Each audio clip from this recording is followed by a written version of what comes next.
നമ്മൾ ദൈവവചനം പറയുന്ന അടിസ്ഥാനപരമായ ഒരു വിശുദ്ധിയുടെ ഒരു നിലവാരമുണ്ട്. അതിൽ നിന്ന് ഒട്ടും താഴോട്ട് പോകാതിരിക്കാൻ ശ്രദ്ധിക്കണം.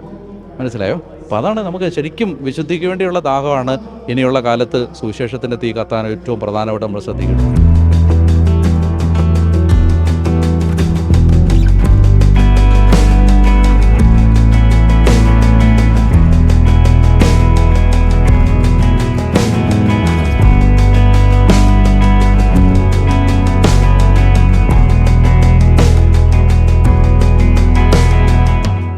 കത്തോലിക്ക കരിസ്മാറ്റിക് നവീകരണത്തിന്റെ സുവർണ ജൂബിലിയോടനുബന്ധിച്ച് നടക്കുന്ന ആഗോള മലയാളി സംഗമത്തിന്റെ 2ാം ദിനം ഇനിയും കത്തിജ്വലിക്കേണ്ട കരിസ്മാറ്റിക് നവീകരണം എന്ന വിഷയത്തിലുള്ള ഫാദർ ഡാനിയേൽ പൂവണത്തിന്റെ വചന ശുശ്രൂഷയോടുകൂടെ ആരംഭിച്ചു.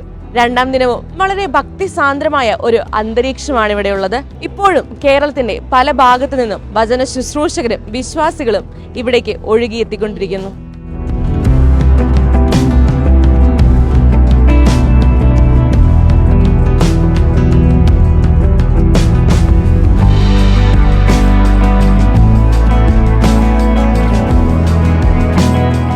വേദികളിലായാണ് ഇന്നത്തെ പരിപാടികൾ ഒരുക്കിയിരിക്കുന്നത്.